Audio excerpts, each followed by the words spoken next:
Hello, everyone, all my fellow savages. Welcome back to the channel. Welcome if you are new.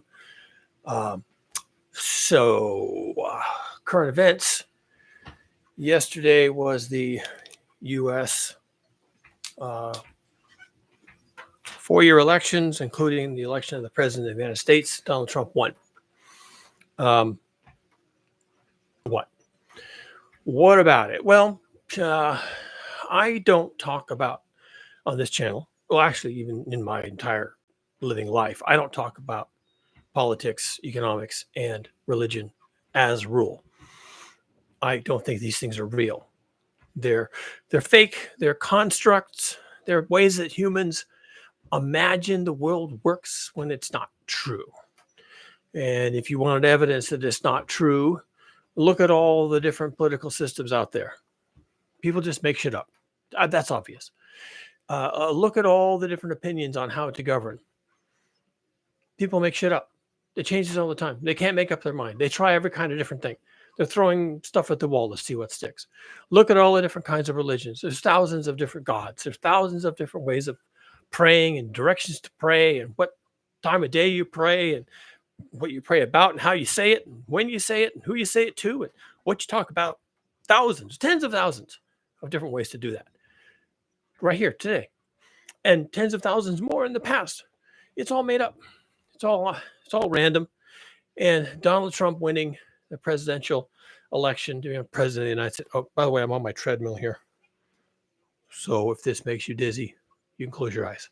You don't need to see me. Anyway, Donald Trump winning the presidential election, becoming president for the second time in his lifetime is not a big deal. And specifically, it's not even real.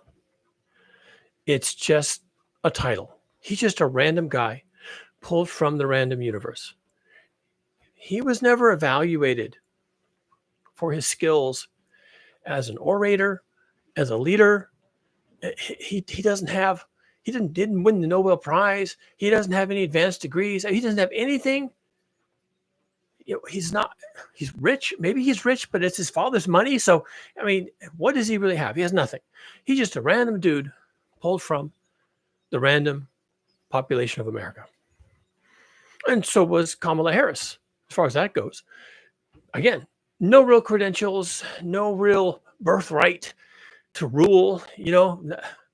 We don't have hereditary monarchies, but at least if you had a hereditary monarchy, you could say, oh yeah, this person can rule because they were born from a certain female married to a particular male who had a title, right? That you could at least tell yourself that story. But with these people, there's nothing.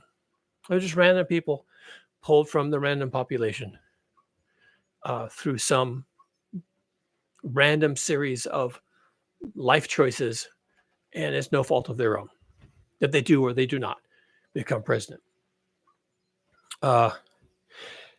Donald Trump, this time around, like I said, this is his second term. Everyone knows that. This is his second term. This time around, he actually won the popular vote. So he has convinced the American people that he's got a story. And as I've said in previous videos, people will follow whichever leader, spiritual, economic, political leader, so-called leader, we have nothing else to call them, will follow whatever leader tells them the most compelling and desirable story. And these stories are at the level of myths, like Santa Claus is real. And Santa Claus comes at Christmas time because baby Jesus.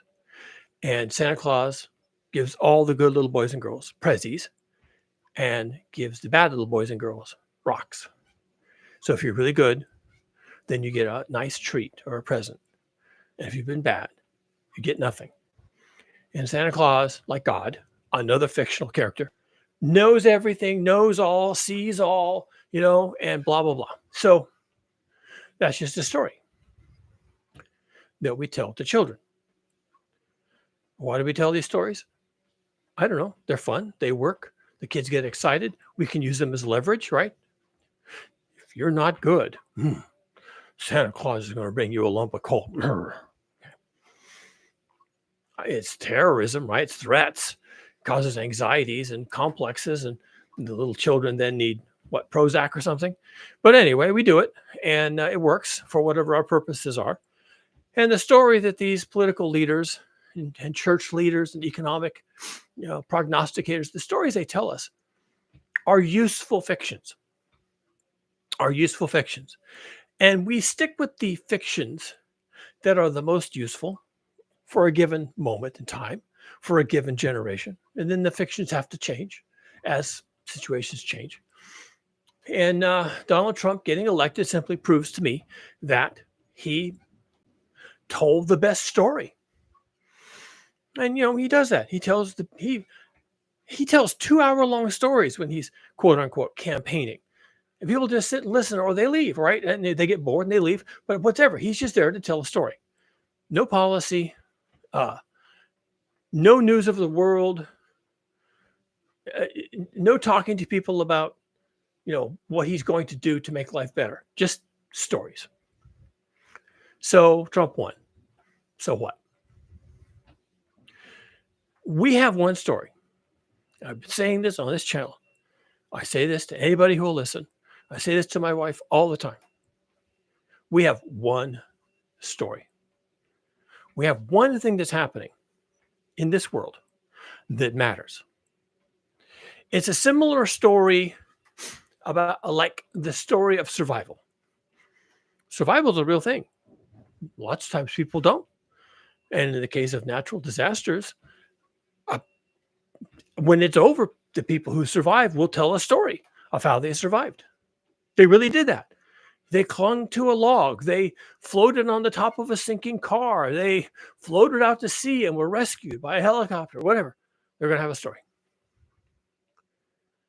You can have stories about real things.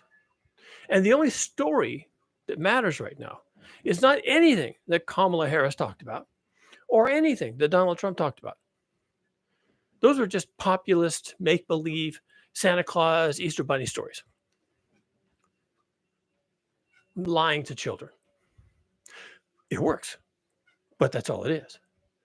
The real stories of our time are resident in the world of reality, which is underpinned by physics.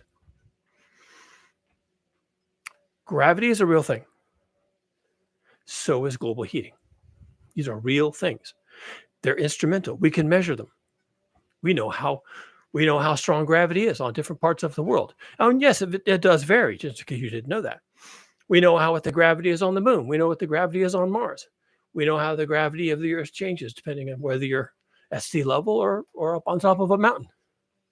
We can talk about gravity because physics. And we can talk about global heating because physics. Neither Harris nor Trump ever wanted to talk about that story. That is the most important story of this age. In fact, it's been the most important story for about, I'd say, a little over 100 years. Possibly even 150. It's been the story for well over 100 years. And almost nobody knows that is the story of our age. That story is still not being discussed. It's not going to be discussed. It's one of the real things that's real and does the real. But we're not going to talk about it. Because it's not a story that people get excited about or want to hear about.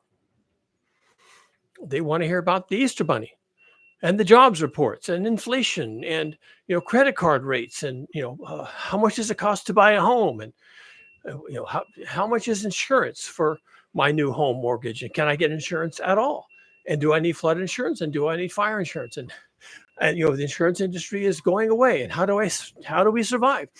That's the kind of stories that people want, but all of that is made up. All of that.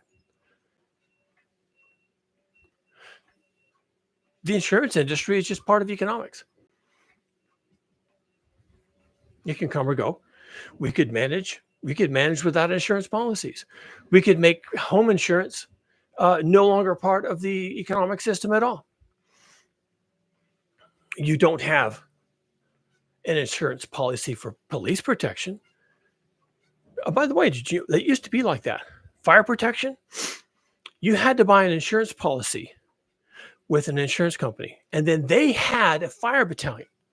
And if you had a policy with them and your house caught fire, they would send their private fire battalion to your house to put out the fire in your house.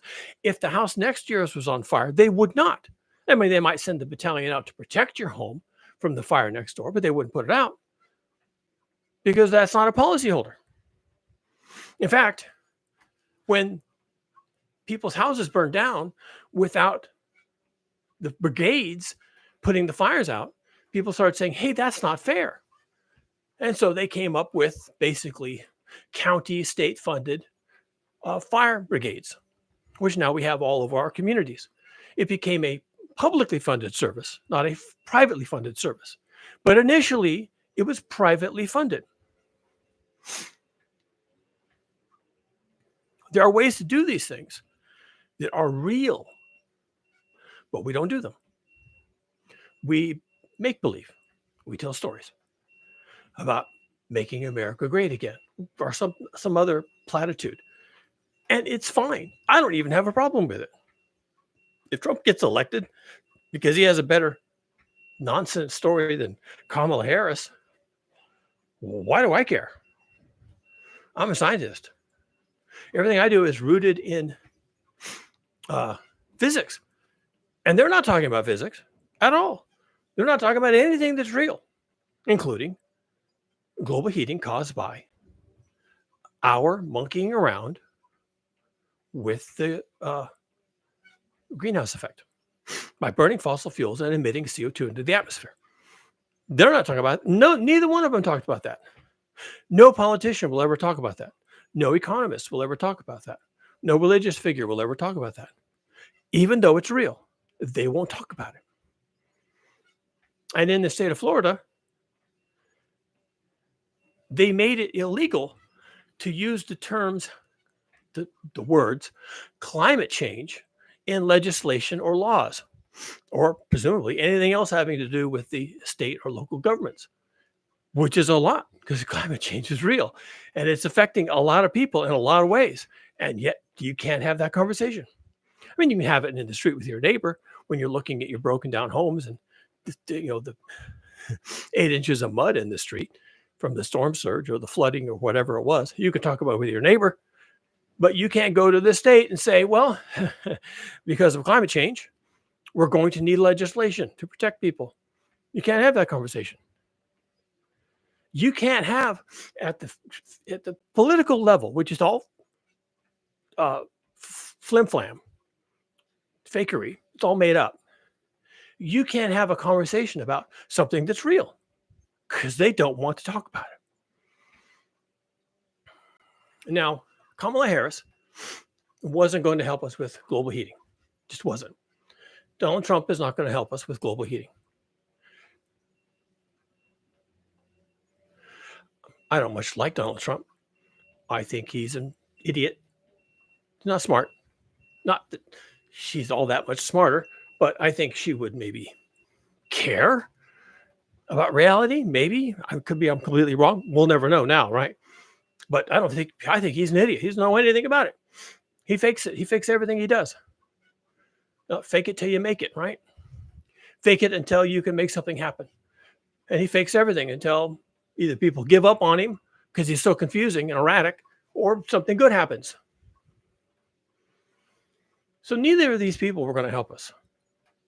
Nor will the European Union, nor will NATO, nor will the BRICS, nor will anything else, the IMF or the UNESCO or anybody else. No one's going to help us with this, ever. And that doesn't change the day after the election. And it doesn't matter who is president. You'll say it does matter. Well, it might matter for reasons of having to do with character. People of good character maybe are better than people of dubious character. Maybe that's something that matters. But in terms of the real world and us saving ourselves from global heating, none of that matters. That doesn't matter. What does matter? What does matter is having a difficult conversation that I call the adult conversation, having a difficult conversation about making big changes really fast. Changes are going to really hurt and going to cause a lot of disruption. And, dare I say it, changes that probably would cause a lot of fatalities.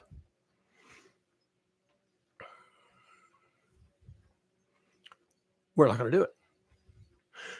We should. We must. If we don't, the price could be an extinction level event. Now, I don't think so, because I think there's a lot of humans.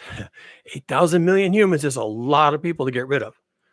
Any way you can do it. So no, I don't think so. But by the time the damage is played out, by the time we've realized that we have to stop this burning fossil fuels, by the time we get around to doing that, even if it's not even deliberately, even if it happens on accident, by the time we get around to doing it, we will have caused so much harm to the planet that the surface of the planet itself may be uninhabitable for human purposes. Scorpions, maybe they'll be okay. Reptiles, rattlesnakes, fence lizards, maybe they'll be okay. But humans, not so much. That would be bad, don't you think? Well, I guess we're going to find out, because we are not, clearly not. And it doesn't even matter who won this presidential election. Clearly, we are not prepared to do anything about this. We're not even ready to have that conversation. In fact, we are busy banning words from legal and civil discussion that we would need to be able to use to have this conversation at all. We're banning words to make sure the conversation can't take place. Now, maybe Kamala Harris would have been less likely to wage narrative warfare, banning words, a la George Orwell's 1984, banning thoughts, banning speech. And maybe Donald Trump, because of his leanings and the people he surrounded himself with, is more likely to do that. But in the end, I don't think either one of them was going to use the words we have to have the conversation we need to have. Neither one of them. So for me, it makes no difference. Donald Trump is elected. So what? For the thing I care about, it's a big nothing burger for me. Now, it is possible, because of his erratic and chaotic nature, that he could, albeit on accident, but he could destroy inadvertently Western industrialized civilization. It wouldn't be hard to do at this point. It's kind of hanging by a thread. There's a huge bunch of agreements, contracts, and trade deals that keep this thing kind of rolling over. And even a large-scale war, regional war, or a large-scale war, or a regional war in the right place, like the Middle East, go check the headlines, could bring this thing down in a hard way. Really hard. Wouldn't be difficult. We are currently, to keep all these balls in the air that we're juggling, all these chainsaws, if you rather, that we're juggling, it requires 100 million barrels of oil a day.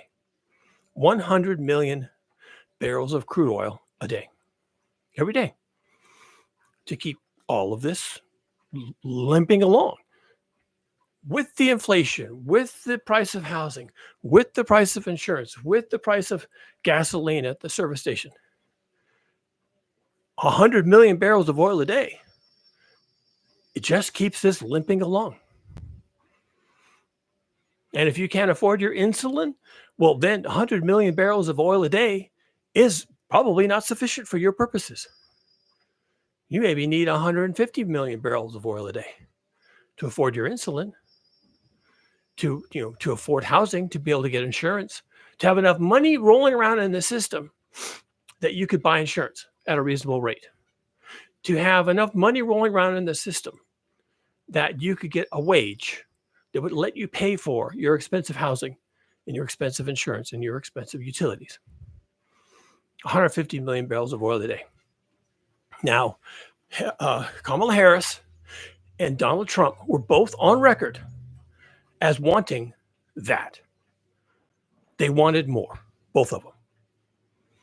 They want 110 million barrels of oil daily, or 120, or if they can manage it, 150, because that's how they keep this thing rolling along.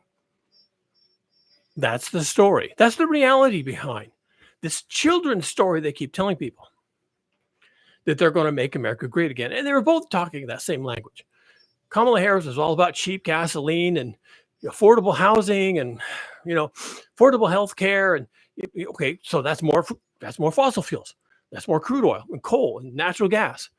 That's more of everything, just to keep this rolling along, or maybe possibly maybe making things a little better, right? They were both talking that language. Trump actually had MAGA, Make America Great Again, so she couldn't use that. But she did say, we're not going back, meaning there's a brighter future. So she's promising that things are going to get better. Well, that means more fossil fuels, not less. The exact opposite of less. And we need less. You're not going to have that. You're not going to have less. And you wouldn't have under Harris. And you didn't have it under Biden. And nor did you have it under Obama. And then there was the Bush dynasty, and they're all oil men. You're not getting less from any of these people. You're just getting more. More drilling, more fracking, more, oil tankers, more everything, more pipelines, constantly more. Because that's the reality behind the fiction they're selling. That housing can be affordable, education can be affordable, healthcare can be, it's not affordable. But if you've got money, and if we have lots of crude oil, then you can have money, you can buy it.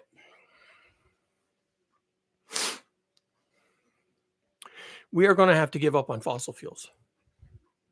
Either we do that deliberately, and some people can do that. Some people can start to have that thought of giving up on fossil fuels and reorganizing their life around that thought. Some of us can do that. Or it can happen on accident. It can be forced upon us. It can be.